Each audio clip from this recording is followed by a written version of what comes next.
Alright, so game 2 here, and versing Kyle, yeah man, I haven't played you, and Kevin, we have played before. Alright, take us through your list, man.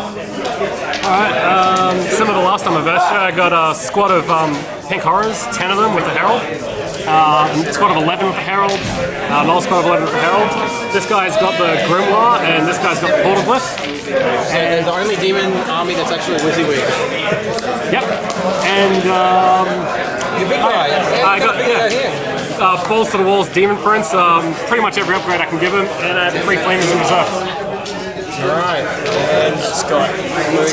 Tau. Missiles, because missiles are good. Pathfinders, Pathfinders, Pathfinders. I've got Shadow Tide, because it's the last chance I'll get to use her. And Crew Infiltrating, 4+ cover for stealth. Alright, and here's our army. A little bastion full of dudes. And my flying guys hiding in terror.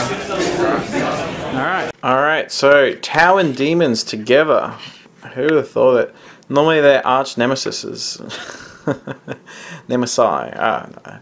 Anyway, I think this is going to be a bit of a tough game, but where I think it's Carl, he placed his broadsides right in the center there, and it just meant that we could kind of counter deploy our exocrines, because the exocrines are the only thing that can really touch the broadsides. And I actually thought he was going to attach the Shadow Sun, anyway, the Shadow guy with the broadside, and I think it would have been more effective had he done that, because putting him with the Riptide is okay, but he's buffed up that Riptide insanely. Like, he's got way too many points, in my opinion, on that Riptide. He's got, you know, what's it called, the 2 missile drones, he's got Feel No Pain on them, all that type of stuff. It just meant that now turn 1, we fly off again. My tactic, I fly off with the flyers coming up next turn. In essence, what we've done is a refused flank. You know, we've got Gene Stealers on one side, and now our entire army on the other side. I deployed my flyers on his side, fly off, and then I'm going to come on this side here to support the other half of the army. So it's going to be Tau versus 2 armies, and the demons just walking slowly up, doing nothing. Anyway, yeah, so as I was saying, the broadsides got them down to 1 guy left, which is really good. Doing some more shots, Bival's doing work, etc, etc.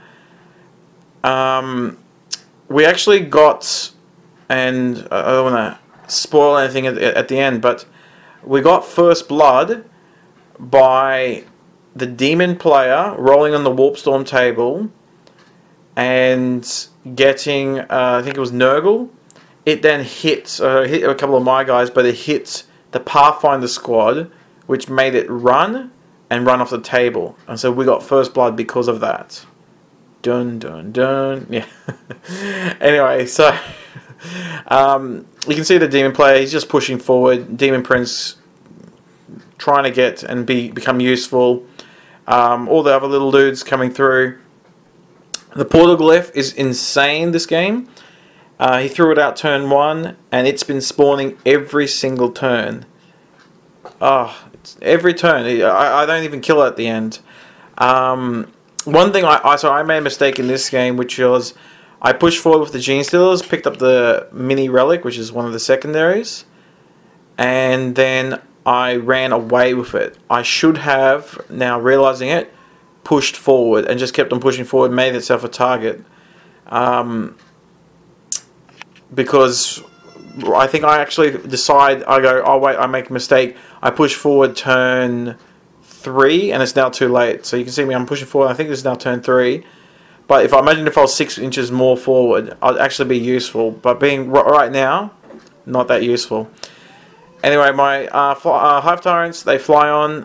They actually, based on how it was going, I actually flew both my Hive Tyrants up top and killed one of the squads at the top, one of the pink horror squads at the top, so that the next turn I could come behind and fly, and it caused a whole bunch of havoc.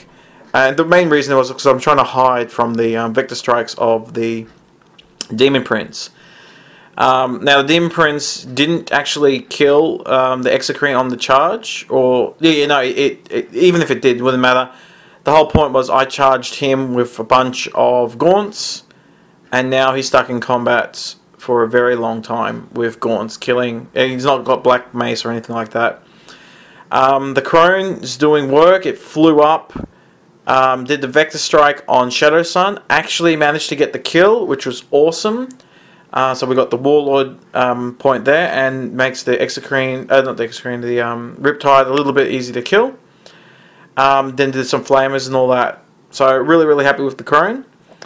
And now we're in a kind of a weird position here because his what's it called? So one little thing, he mishapped with his flamers, so I put them in the back there, and it actually made it. So he rolled a I'll be watching you thing.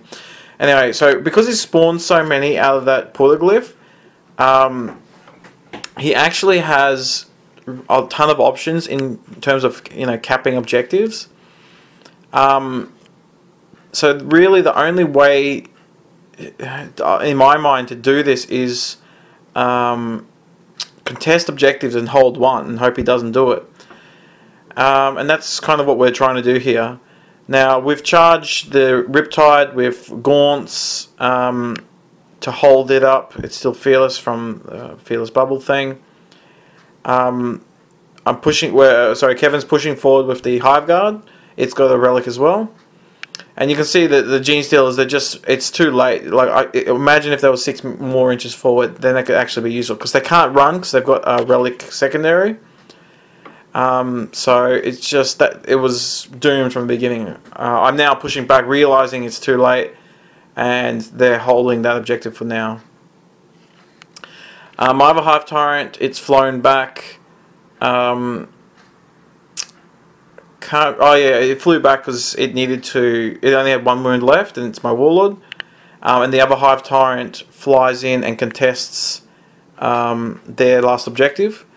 And we actually get it to a point when we finish the game where I think it's drawn on secondaries, drawn on primaries, but because we both have Line Breaker and I've got a kill point, I've got First Blood, we actually got the win by 1 point. It was a very close game, but very fun.